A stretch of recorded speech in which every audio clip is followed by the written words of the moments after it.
یہ دعا جو آپ کی خدمت میں پیش کرنے لگا ہوں، جو شخص بھی صرف 3 دن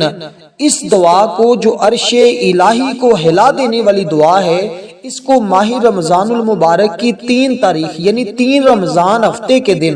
4 رمضان اتوار کے دن اور 5 رمضان پیر کے دن، یہ ہفتہ بھی پہلا ہے رمضان کا، اتوار بھی پہلا ہے اور پیر بھی پہلا ہے، کہتے ہیں جب کوئی بندہ اس دعا کو پہلے ہفتے، پہلے اتوار اور پہلے پیر کے دن اپنے ہاتھ کی انگلیوں پر اس دعا کو صرف 33 بار پڑھتا ہے، یعنی 6 رمضان آنے سے پہلے پہلے وہ بندہ مالا مال ہو جاتا ہے۔ اب اتنی پرتاثیر اور اتنی طاقتور دعا کہ جس کے ذریعے ہر مشکل حل ہو جاتی ہے، جس کے ذریعے ہر کام غیب سے ہونے لگ جاتا ہے، اللہ کے بندوں کے ذریعے اس بندے کی مدد شروع ہو جاتی ہے۔ اس لیے یہ دعا عام دعا نہیں ہے، یہ دعا طاقت کے اعتبار سے، فضیلت کے اعتبار سے اتنی پرتاثیر ہے کہ اس کے پڑھتے ہی ہر مشکل کا حل مل جاتا ہے، کیونکہ یہ عمل قسمت والوں کو نصیب ہوتا ہے۔ اب آپ نے کرنا کیا ہے؟ سب سے پہلے اس دعا کو ذرا سمجھیے گا، کیونکہ یہ دعا،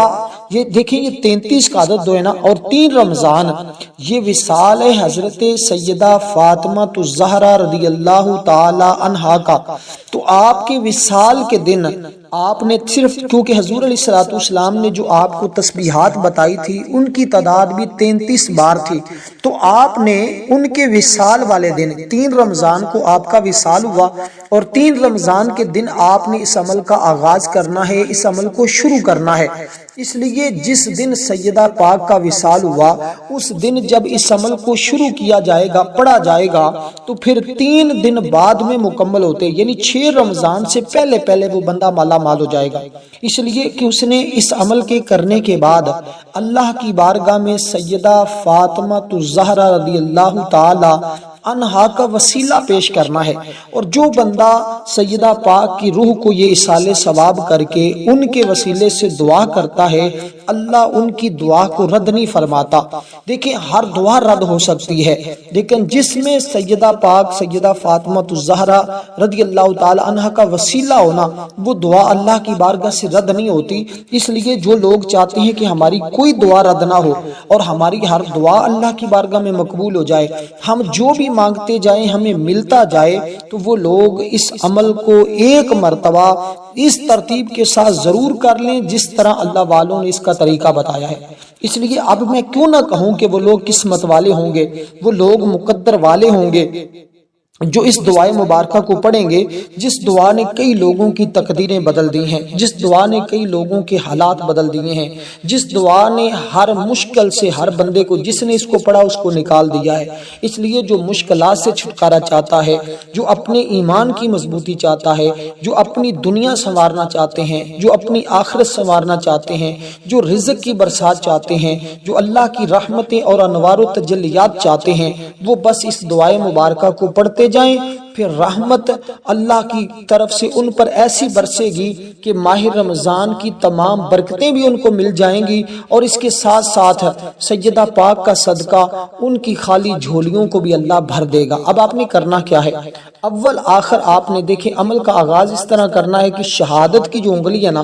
آپ کی شہادت کی انگلی دیکھیں، پھر جس چیز کو آپ ہاتھ لگائیں گے اسی میں کامیابی ملے گی۔ تو شہادت کی انگلی پر آپ نے 3 مرتبہ یہ تسبیح پڑھنی ہے جو میں پہلے عرض کرنے لگا ہوں۔ اس تسبیح کا فائدہ کیا ہوگا؟ اس تسبیح کا فائدہ آپ کو یہ ملنے والا ہے کہ جب آپ اس تسبیح کو پڑھیں گے، اس طرح جو ترتیب میں آپ کو بتانے لگا ہوں، اس کو جب آپ پڑھیں گے تو اللہ کے فضل و کرم سے ہر قسم کے وسوسے، شیطانی خیالات آپ کے عمل سے دور ہو جائیں گے، آپ کے ذہن سے دور ہو جائیں گے۔ جو اکثر لوگوں کو وظیفے کے دوران وسوسے آتے ہیں، ان سے اس کی جان چھوٹ جائے گی۔ جو ہمیں گندے خیالات آتے ہیں نا وظیفے کے دوران، در حقیقت اس سے نقصان کیا ہوتا ہے؟ اس سے نقصان یہ ہوتا ہے کہ ہم اپنے عمل کی اس تاثیر کو نہیں پاتے، اس کی برکتیں نہیں حاصل کر پاتے، کیونکہ ہمیں گندے خیالات آنے لگ جاتے ہیں۔ اس لیے اس کے بچاؤ کے لیے، تاکہ ہمیں عمل کے اندر کامیابی ملے، اور یہ چیز بھی اس عمل کا حصہ ہے، اس لیے جب آپ اس کو پڑھیں گے تو خود آپ کو پتہ چل جائے گا۔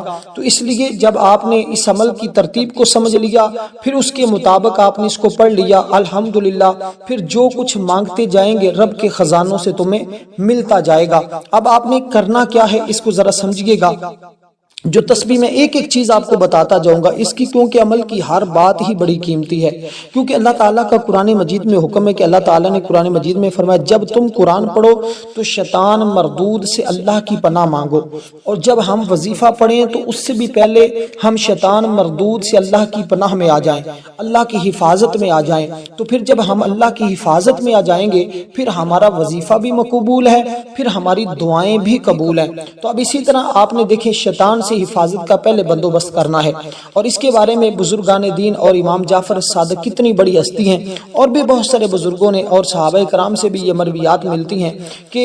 اس کو جب ہم پڑھتے ہیں نا تو شیطان پھر ہماری عمل میں دخل اندازی نہیں کر سکتا۔ تو ہم نے 3 بار پڑھنا ہے، نہ ہی ہمارے نفس میں پھر گندے خیال آئیں گے۔ ہم نے پڑھنا ہے اعوذ باللہ من الشیطان الرجیم، اعوذ باللہ من الشیطان الرجیم، اعوذ باللہ من الشیطان الرجیم۔ دیکھیے اکثر لوگوں کو عمل کے آغاز کا نہیں پتا ہوتا، اس لیے میں آغاز اور مکمل بتا رہا ہوں۔ اس کے بعد اب آپ نے بسم اللہ الرحمن الرحیم، بسم اللہ الرحمن الرحیم، بسم اللہ الرحمن الرحیم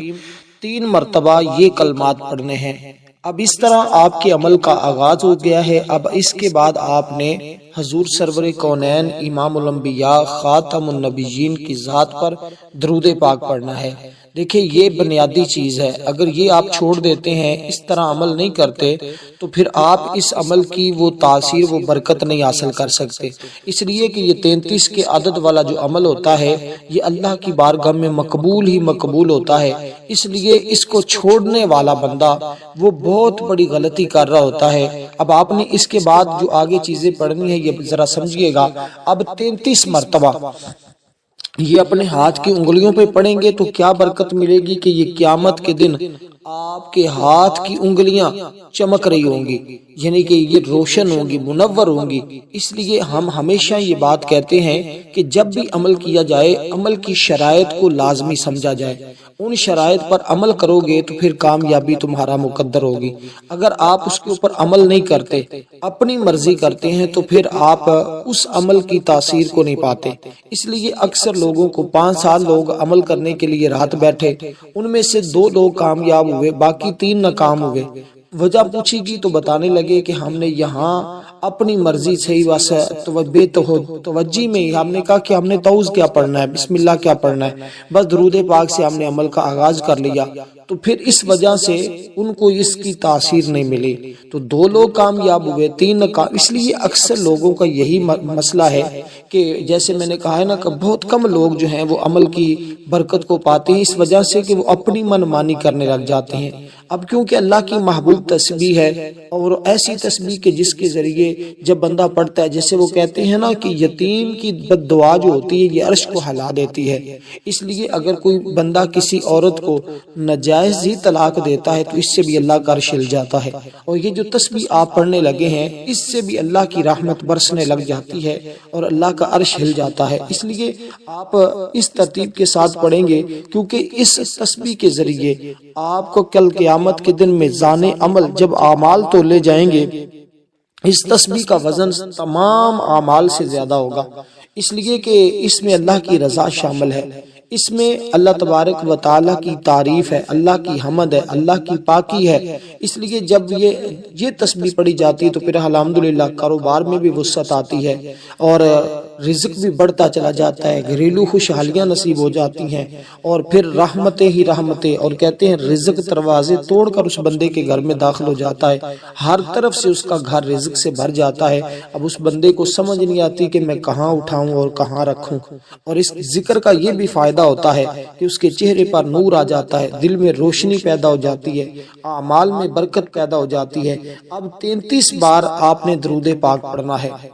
اب میں ہر ایک چیز کو اس کے ساتھ اس لیے بتا رہا ہوں کہ اکثر لوگ پھر یہ بات بھول جاتے ہیں، تو اب آپ نے اس ترتیب کے ساتھ ہے کہ 33 مرتبہ آپ نے اللہ تبارک و تعالی کے حبیب کی ذات پر درود پاک پڑھنا ہے۔ اور آج کے دن ان 3 دنوں میں آپ نے دیکھیں اب عمل کے شروع میں درود پاک پڑھا جا رہا ہے، ہو سکتا ہے آخر میں درود پاک نہ ہو، کیونکہ عمل کی ابتدا آپ اس طرح کر رہے ہیں کہ آپ اس عمل کی اس تاثیر اور برکت کو حاصل کر لیں گے جو میں آپ کو بتانا چاہ رہا ہوں۔ اب درود پاک کون سا پڑھنا ہے، یہ بات بھی بڑی اہم اور بڑی سمجھنے والی ہے کہ دیکھیں اللہ کی رحمتیں اس بندے کو نصیب ہوتی ہیں کیونکہ اللہ کے نوری ملائکہ فرشتے اس بندے کے لیے دعا کرنے لگ جاتے ہیں جو نبی پاک صلی اللہ علیہ وسلم کی ذات پر درود پاک پڑھتا ہے۔ جو شخص چاہتا ہے نا اللہ کے نوری ملائکہ فرشتے میرے لیے دعا کریں، وہ بندہ ضرور اس عمل کو کرے گا، اور جس کی یہ خواہش نہیں ہے، جس کی یہ چاہت نہیں ہے، وہ اس عمل کو نہیں کر پائے گا۔ اس لیے جس کے دل میں محبت ہوگی نا وہی اس طرح کر پاتا ہے۔ اب آپ نے کرنا کیا ہے کہ درود پاک کی بات کر رہا ہوں کہ تو کون سا پڑھنا ہے، اصل سوال یہ ہے۔ اب یہاں جو درود پاک آپ پڑھیں گے وہ میں آپ کو عرض کر دیتا ہوں، آپ درود ابراہیم پڑھ لیں یا کوئی صلی اللہ علیہ وآلہ وسلم پڑھ لیں، یعنی کہ اس میں جب صلی اللہ علیہ وآلہ وصحابہ وسلم بھی آپ نے پڑھنا ہوگا، یعنی کہ جب آپ یہ درود پاک پڑھیں تو پھر اصحابہ کے الفاظ، اکثر لوگ یہاں پہ بھی یہ بات ذہن میں نہیں نہ دیتے کہ انہوں نے اس درود پاک چھوٹا پڑھنا ہے تو اس میں کون کون سے الفاظ کا استعمال کرنا ہے۔ صلی اللہ علی حبیبہ محمد وآلہ وصحابہ وسلم، یعنی یہاں صحابہ کا بھی ذکر ہے، آل بیت کا بھی ذکر ہے، نبی علیہ الصلوۃ والسلام کا بھی ذکر ہے، اب تمام چیزیں اس میں شامل ہوگی۔ تو اس لیے اگر درود ابراہیم پڑھ لیں تو یہ سب سے زیادہ افضل اور بہتر ہے، تو کیونکہ اس سے کام آسان ہو جائیں گے، رکے ہوئے کام بن جاتے ہیں، دشمن مغلوب ہوتا ہے تم ہمیشہ غالب رہتے ہو، کیونکہ قبر میں سب سے زیادہ فائدہ دینے والے اعمال میں درود پاک بھی ہے، اور سب سے زیادہ قبولیت والے اعمال میں درود پاک بھی ہے، کیونکہ درود سے دل، چہرہ، اعمال میں نور پیدا ہو جاتا ہے۔ جو شخص پڑھتا ہے فرشتے اس کے لیے دعا کرتے ہیں۔ اصل اس عمل کے اندر یہ دعا ہے جو آپ کو بتانے جا رہا ہوں، کیونکہ درود پاک پڑھنے والا حضور علیہ الصلوۃ والسلام کی شفاعت کا حقدار بنتا ہے۔ قیامت کے دن نبی علیہ الصلوۃ والسلام کے سب سے زیادہ قریب وہ لوگ ہوں گے جو دنیا میں حضور پر کثرت کے ساتھ درود پاک پڑھنے والے ہوں گے۔ تو یہ کلمات، یہ درود پاک پڑھنے کے بعد اب آپ نے آگے جو چیزیں پڑھنی ہے اس کو ذرا سمجھیے گا، اور 33 مرتبہ ہی آگے کی والی تسبیح جو ہے یہ آپ نے پڑھنی ہے۔ اب اس کے بعد یعنی کہ یہ درود پاک 33 بار پڑھا، اس سے پہلے 3 بار تسبیحات پڑھی۔ اب آپ نے قرآن کریم کی یہ ایک سورہ مبارکہ پڑھنی ہے جس کو ہم سورۃ الفاتحہ کہتے ہیں، تو اس کو ہر بار آپ نے بسم اللہ الرحمن الرحیم کے ساتھ پڑھنا ہے، لیکن اس کو آپ نے جو ہے وہ 33 بار نہیں پڑھنا۔ 33 بار اب آپ نے وہ عرش عظیم کو ہلا دینے والی تسبیح، یا جس کے بارے میں حدیث پاک کے یہ الفاظ ہیں کہ یہ عرش کے وزن کے برابر ہے، تو یہ جو تسبیحات ہوتی ہیں نا یہ اتنی کمال کی ہوتی ہیں کہ اس کے پڑھنے والا شخص بھی وہ خزانے حاصل کرتا ہے جن کا وزن اس کائنات میں تولا ہی نہیں جا سکتا۔ تو اب آپ نے جب یہ کلمات پڑھنے ہیں، درود پاک پڑھنا، اس کے بعد آپ نے یہ سورت پڑھنے سے پہلے آپ نے استغفار کا ذکر کرنا ہے، یعنی آپ نے پڑھنا ہے صرف اتنا سا، استغفر اللہ استغفر اللہ استغفر اللہ، صرف یہ اتنا تو ذکر سب کو آتا ہے نا۔ تو درود پاک پڑھا، پھر آپ نے اس سے پہلے جو ترتیب اور جو چیزیں بتائی ہیں ان کو نظر انداز نہیں کرنا۔ اکثر یہاں پہ ہماری جو ہے نا وہ چیزیں ہوتی ہیں کہ ہم اس کو اگنور کرتے ہیں، جب ہم اس کو چھوڑتے ہیں، نظر انداز کرتے ہیں، تو پھر ہمارے معاملات بگڑتے ہیں۔ عمل پورے دن میں اپنی مرضی سے وقت مقرر کرنا ہے، جگہ کا انتخاب بھی آپ نے خود کرنا ہے۔ کوشش وہی کرنی ہے کہ ایک وقت رکھیں، ایک جگہ کا انتخاب کریں، ایک یا نماز رکھ لیں۔ تو اسی طرح اگر مثال کے طور پہ کبھی مشکل بن بھی جاتی ہے کہ آپ جو ہیں وہ ایک جگہ کا انتخاب نہیں کر سکے، کہیں جانا پڑ جاتا ہے، تو آپ کوئی بات نہیں، آپ وہاں عمل کر لیں، لیکن ایک ہی وقت میں کریں گے تو پھر آپ اس کی خود تاثیر دیکھیں گے، اور مجھے پھر کمنٹ میں ضرور بتائیں گے کہ ہمیں اس عمل سے ایک ہی وقت جگہ پہ کرنے سے باقی اعمال کی بنسبت اس عمل نے ہمیں کتنا فائدہ دیا ہے۔ تو اس بات کو آپ توجہ کے ساتھ سنیں، کیونکہ دل کو سکون اور دل کو نور مل جائے نا، دل روشن ہو جائے تو پریشانیاں ختم ہو جاتی ہیں، بیماریاں اور تنگیاں ختم ہو جاتی ہیں۔ تو اب جو ذکر میں نے آپ کے سامنے کیا ہے، یہ جو الفاظ میں نے آپ کے سامنے ذکر کیے ہیں، یہ الفاظ دل و دماغ کو سکون دیں گے۔ بندش اور پریشانیاں کم کر دیں گے، رزق میں آسانی کے دروازے کھلنے شروع ہو جائیں گے، اور جیسے جیسے آپ اس کو پڑھتے جائیں گے اللہ تعالیٰ کی انوار و تجلیات تمہارے اوپر برس۔ اس پر کئی واقعات ہیں، کئی بزرگوں نے اس عمل کو پڑھا ہے، کئی لوگوں نے اس عمل کو پڑھا ہے، اور الحمدللہ جب بھی پڑھتے ہیں وہ کامیاب ہوتے ہیں۔ اس لیے آپ نے بھی کامیاب ہونا ہے۔ میری دعا ہے کہ جو دوست احباب بھائی بہنیں اس عمل کو کریں، اللہ پاک سب کو کامیابی اور کامرانی عطا فرمائے، آمین کہیں۔ اللہ پاک سب کے لیے آسانیاں پیدا فرمائے گا۔ تو اس لیے دوستو اب کیونکہ یہ وقت جو ہے نا، یہ وقت سستی کا نہیں ہے، یہ غفلت کا نہیں ہے، اس لیے اس وقت کو آپ نے ضائع نہیں کرنا، کیونکہ ہر غم اور ہر تنگی سے نکلنے کا راستہ ہے، کیونکہ رزق فراوانی ہے۔ یہ آقا علیہ الصلوۃ والسلام کی حدیث مبارکہ ہے۔ گناہوں کی جب بندہ اس طرح معافی مانگ لیتا ہے، اللہ پاک اس کے گناہوں کو معاف فرما دیتا ہے۔ تو بس اصل چیز گناہوں کی معافی ہے۔ جب گناہوں کی معافی مل جاتی ہے تو سارے معاملات خود بخود ہی حل ہونا شروع ہو جاتے ہیں، کیونکہ بعض اوقات فرمایا کہ حضور فرماتے ہیں کہ میرے دل پر پردہ سا آ جاتا ہے اور میں دن میں یہ کلمات پڑھتا ہوں، اللہ تعالیٰ اس کو دور فرما دیتا ہے۔ اس لیے دوستو یہ وہ چیزیں ہوتی ہیں جو ہمیں اللہ کے قریب کرتی ہیں۔ جب اللہ کا قرب مل جاتا ہے، کہتے ہیں خوش بخت انسان، خوش بختی ہے اس کے لیے جس کے نامہ اعمال میں یہ الفاظ ہوں گے، کیونکہ گناہگار اللہ کی رحمت سے مایوس نہیں ہوتے۔ اے ابن آدم، اللہ سبحانہ و تعالیٰ فرماتے ہیں حدیث قدسی ہے، اے ابن آدم اگر تو صرف مجھے پکارتا رہے، اپنی امیدیں مجھ سے وابستہ رکھے، تو میں تیرے گناہوں کو معاف کرتا رہوں گا اور مجھے تیرے گناہوں کی کوئی پرواہ نہیں۔ اے ابن آدم اگر تیرے گناہ آسمان کی بلندیوں تک بھی پہنچ جائیں اور پھر تو مجھ سے معافی مانگے تو میں تجھے معاف کر دوں گا اور مجھے اس کی کوئی پرواہ نہیں۔ اے ابن آدم اگر تو اتنے گناہ لے کر میرے پاس آئے کہ روح زمین تیرے گناہوں سے بھر جائے تو تیری اتنی ہی مغفرت کروں گا، بشرط کہ تو نے میرے ساتھ کسی کو شریک نہ کیا ہو۔ یہ سنن اور ترمذی شریف کی حدیث پاک ہے، حدیث کا نمبر ہے 3540۔ تو اس لیے دوستو میں تو ایک ایک چیز آپ پر واضح کرتا ہوں، اب آپ کی مرضی ہے آپ کس انداز سے اس کو لیتے ہیں اور کس طرح اس کو پڑھتے ہیں۔ اب اس کے بعد آپ نے قرآن کریم کی جس سورت کا، اور ان کلمات کو بھی 33 بار آپ نے پڑھنا ہے۔ اب آپ نے قرآن کریم کی جس سورت کا میں نے آپ کے سامنے ذکر کیا تھا، تو اس کے فوراً بعد آپ نے سورہ مبارکہ کو پڑھنا ہے، لیکن اس کی تعداد 33 نہیں ہے، اس کی تعداد کم ہے۔ اور آپ یہ وہ سورت ہے جس کے نازل ہونے پر شیطان چیخیں مار مار کر رویا تھا۔ شیطان کتنی بار رویا اپنی زندگی میں؟ کہتے ہیں کہ شیطان جو ہے وہ چند بار رویا تھا۔ ایک مرتبہ تو جب اس کو رب کی رحمت سے نکالا گیا، اللہ نے اپنی بارگاہ سے اس کو دور کر دیا، نکال دیا، تب وہ رویا تھا۔ تو اس لیے ایک مرتبہ یعنی کہ جب آقا علیہ الصلوۃ والسلام کی ولادت بسعادت ہوئی، اس وقت وہ چیخے مار کر رویا تھا۔ اور اسی طرح کیونکہ دیکھیں یہ سورت جس کا میں آپ کے سامنے ذکر کر رہا ہوں، یہ صحابہ کرام خود بطور علاج کے طور پہ اس کو پڑھتے تھے۔ اور اس سورہ مبارکہ کی کیونکہ 7 آیات ہیں تو پڑھنا بھی اس کو 7 بار ہے، یعنی جتنی اس کی آیات ہیں ان آیات کے برابر آپ نے پڑھنا، لیکن پڑھنا ہر بار بسم اللہ الرحمن الرحیم کے ساتھ ہے، کیونکہ نبی علیہ الصلوۃ والسلام نے اسے قرآن کریم کی سب سے عظیم سورت قرار دیا ہے، کیونکہ شفاء کاملہ ظاہری اور باطنی بیماریوں اور سانپ اور بچھو کے ڈسنے کے لیے یہ مؤثر ترین دم ہے جو خود صحابہ کرام بھی کرتے تھے۔ اس کو دعائے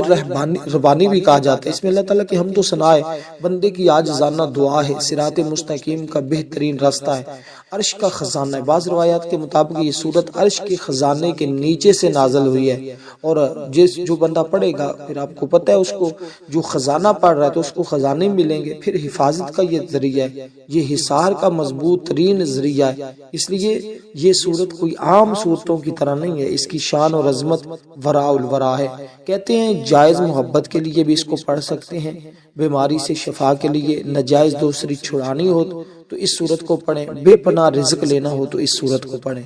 اب یہ سارے انعامات تمہیں اس سورہ مبارکہ کے ذریعے مل رہے ہیں، جتنے انعامات تمہیں عرض کر رہا ہوں یہ سارے جب تمہیں اس سورت کے ذریعے مل رہے ہیں تو پھر تم اس سورت کو کیوں چھوڑ کر کہیں اور جاتے ہو؟ تو اب اس سورہ مبارکہ کی تعداد بھی بالکل مختصر سی ہے۔ فرماتے ہیں کہ جو بندہ اس کو ایک بار پڑھتا ہے نا، ماہ رمضان المبارک کی ان مبارک گھڑیوں میں اللہ تبارک و تعالی اس کو تمام آسمانی کتابیں یعنی تورات، انجیل، زبور، قرآن مجید، ان کے پڑھنے کے برابر اللہ پاک اس بندے کو ثواب عطا فرماتا ہے۔ تو جس بندے کے نامہ اعمال میں اس قدر ثواب لکھا جائے وہ بندہ کس قدر خوش نصیب ہوگا۔ اس لیے کہ اس کے بارے میں صحابی رسول حضرت ابو زید فرماتے ہیں میں نے ایک مرتبہ رات کا وقت تھا، میں پیارے آقا مکی مدنی صلی اللہ علیہ وسلم کے ساتھ مدینہ منورہ کی گلی سے گزر رہا تھا، اچانک ایک گھر سے آواز آئی، ایک صحابی تہجد کی نماز میں اس سورت کی تلاوت کر رہے تھے، اسے سن کر رسول پاک صلی اللہ علیہ وسلم ٹھہر گئے اور سورت کی تلاوت سننے لگے۔ جب صحابی رسول نے سورت مکمل پڑھ لی تو اللہ پاک کے نبی نے فرمایا ما فی القرآن مثلھا، قرآن میں اس جیسی کوئی اور سورت اللہ نے نازل نہیں فرمائی جیسی یہ سورت اللہ نے نازل فرمائی ہے۔ تو اس لیے یہ سورت باقی سورتوں سے وراء الورا ہے، اس لیے اس کے پڑھنے کا عام طریقہ اور انداز بھی مختلف ہونا چاہیے۔ تو اب اسی طرح اس کے بعد پھر آپ نے دوستو آگے جو سورت پڑھنی ہے یہ سورت اخلاص ہے، یعنی بسم اللہ الرحمن الرحیم، قل هو اللہ احد اللہ الصمد لم یلد ولم یولد ولم یکن لہ کفوا احد۔ تو اس سورہ مبارکہ کو آپ پڑھیں گے۔ تو اس سورہ مبارکہ کی تعداد بھی مختصر سی ہے، دیکھیے ہفتے کے اندر دن کتنے ہوتے ہیں؟ 7، اور پھر خانہ کعبہ کے طواف کے چکر کتنے ہوتے ہیں؟ 7 جو ہم طواف کرتے ہیں۔ پھر اسی طرح زمینیں کتنی ہیں؟ 7، آسمان کتنے ہیں؟ 7۔ یہ 7 کا عدد اتنا مبارک ہے کہ جو بندہ پڑھتا ہے اللہ 7 نسلوں کے رزق کا انتظام فرما دیتا ہے، 7 نسلیں اس بندے کی آباد ہو جاتی ہیں، اس کی زندگی آباد، اس کی زندگی خوشیوں کا گہوارہ بن جاتی ہے، غم اس کی زندگی سے ختم ہو جاتے ہیں۔ اب یہ سورہ مبارکہ کی شان اور عظمت کسی سے ڈھکی چھپی نہیں ہے، اس لیے کہ یہ سورت وہ سورت ہے جس کو ایک بار پڑھے نا عام دنوں میں 100 شہیدوں جتنا ثواب ہے، لیکن ماہ رمضان کی ان مبارک گھڑیوں میں خدا ہی جانتا ہے کہ اللہ کتنے اس کو انعامات دینے والا ہے اور کتنے شہیدوں جتنا اس کو ثواب ملنے والا ہے۔ تو اس لیے جب اس کو قرآن پاک کی یہ سورہ مبارکہ بندہ 3 بار پڑھتا ہے نا اللہ ایک قرآن کا ثواب عطا کرتا ہے، لیکن ماہ رمضان میں 10 قرآن پاک سے لے کر 700 قرآن پاک تک اس بندے کو ثواب ملتا ہے، کیونکہ اس سورہ مبارکہ کو جتنے اخلاص کے ساتھ، جتنی محبت کے ساتھ، جتنی چاہت کے ساتھ وہ پڑھے گا ثواب بھی وہ اسی قدر پائے گا۔ اسی لیے یہ سورت جیسے جیسے پڑھتے جائیں گے، ابھی سورہ مبارکہ کو آپ نے 7 بار پڑھنا ہے، اس کے بعد آگے جو سورت پڑھنی ہے اس کو بھی آپ نے 7 بار پڑھنا ہے، اس کے بعد جو عرش کو ہلا دینے والی تسبیح ہے اس کو آپ نے 33 بار پڑھنا ہے، تو آپ کا عمل ہو جائے گا مکمل۔ اس کے بعد اللہ کے حضور آپ نے دعا کرنی ہے، دعا کے اول آخر آپ نے ایک مرتبہ درود پاک پڑھنا ہے، اور دعا کے درمیان میں آپ نے اللہ تعالیٰ سے اس طرح مانگنا ہے کہ یا ارحم الراحمین، یہ وہ الفاظ ہیں جس کے ذریعے اللہ کی فوراً رحمت حاصل ہوتی ہے۔ آپ نے یوں کہنا ہے یا ارحم الراحمین میری فلاں مشکل ہے اس کو حل فرما، میری فلاں حاجت ہے یا ارحم الراحمین اس کو پورا فرما دے۔ تو جو خوشیاں جو غم ہے اس وہ دور ہوتے جائیں گے، خوشیاں ملتی جائیں گی۔ اب جو سورت پڑھنی ہے اس سورت کا نام ہے سورۃ الکوثر، انا اعطیناک الکوثر فصلی لربک وانحر ان شانک هو الابتر۔ تو اسی طرح ہماری فجر کے بعد خصوصی دعا ہوتی ہے، جو لوگ اس دعا میں نام شامل کروانا چاہتے ہیں ویڈیو کو لائک کریں، شیئر کریں، کمنٹ میں نام لکھیں، انشاءاللہ دعا میں شامل کیا جائے گا۔ اب سورۃ کوثر کو جب آپ نے پڑھ لیا سورۃ اخلاص کے برابر، اس کے بعد آگے جو تسبیح پڑھنی اس کو ذرا سن لیں، سمجھنا ہے تو کمنٹ میں فوری پوچھ لیں، انشاءاللہ کوشش کریں گے آپ کو بتائیں گے۔ تسبیح کیا ہے؟ سبحان اللہ و بحمدہ عدد خلقہ و رضا نفسہ و زینت عرشہ و مداد کلماتہ۔ بس اتنے سے الفاظ ہیں۔ السلام ورحمۃ اللہ وبرکاتہ۔